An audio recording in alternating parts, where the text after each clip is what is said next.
आज मैं आपको बताने वाली हूँ कि इस साल करवा चौथ कब है, करवा चौथ पूजन का शुभ मुहूर्त कब है और करवा चौथ की पूजन विधि और कथा भी बताने वाली हूँ। तो दोस्तों, इस बार करवा चौथ का व्रत 4 नवंबर को पड़ रहा है। करवा चौथ की संध्या पूजा का शुभ मुहूर्त शाम 5:34 से शाम 6:52 तक है।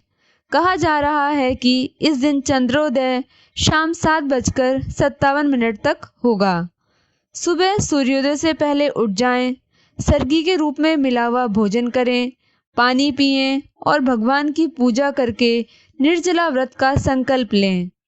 करवा चौथ में महिलाएं पूरे दिन जल अन्न कुछ ग्रहण नहीं करती।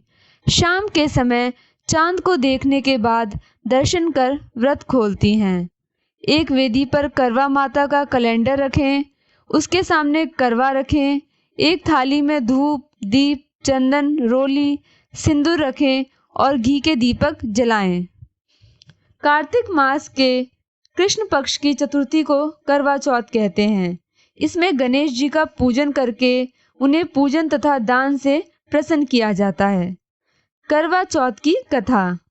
एक साहूकार के 7 लड़के और एक लड़की थी। सेठानी के सहित उसकी बहुओं और बेटी ने करवा चौथ व्रत कर रखा था। रात्रि को साहूकार के लड़के भोजन करने लगे तो उन्होंने अपनी बहन से भोजन करने के लिए कहा। इस पर बहन ने उत्तर दिया, भाई अभी चांद नहीं निकला है, उसके निकलने पर अर्घ देकर ही भोजन करूंगी। बहन की बात सुनकर भाइयों ने ऐसा काम किया कि नगर के बाहर जाकर अग्नि जला दी और छलनी ले जाकर उसमें से प्रकाश दिखाते हुए उन्होंने बहन से कहा, देख बहन, चांद निकल आया है, अर्घ्य देकर भोजन कर लो। यह सुनकर उसने अपनी भाभियों से कहा कि आओ तुम भी चंद्रमा को अर्घ दे दो। परंतु भाभियां इसके दुष्प्रभाव को जानती थीं।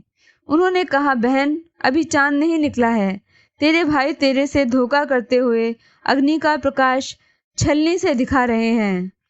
भाइयों की बात सुनकर भी उसने कुछ ध्यान न दिया और भाइयों द्वारा दिखाए गए प्रकाश को ही अर्घ देकर भोजन कर लिया। इस प्रकार व्रत भंग करने से गणेश जी उस पर अप्रसन्न हो गए।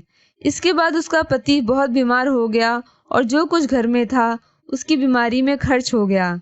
जब उसे अपने किए हुए दोष का पता लगा तो उसे बड़ा पश्चाताप किया और गणेश जी की प्रार्थना करते हुए विधि विधान से पुनः चतुर्थी का व्रत करना आरंभ कर दिया तथा श्रद्धा अनुसार सबका आदर सत्कार करते हुए सबसे आशीर्वाद ग्रहण करने में मन को लगा दिया।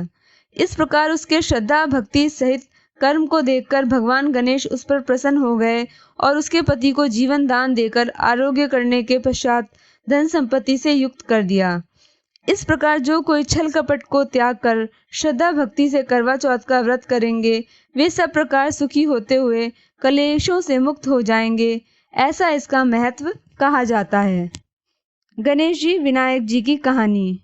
एक अंधी बुढ़िया थी जिसका एक लड़का और लड़के की बहू थी। वह बहुत गरीब थी।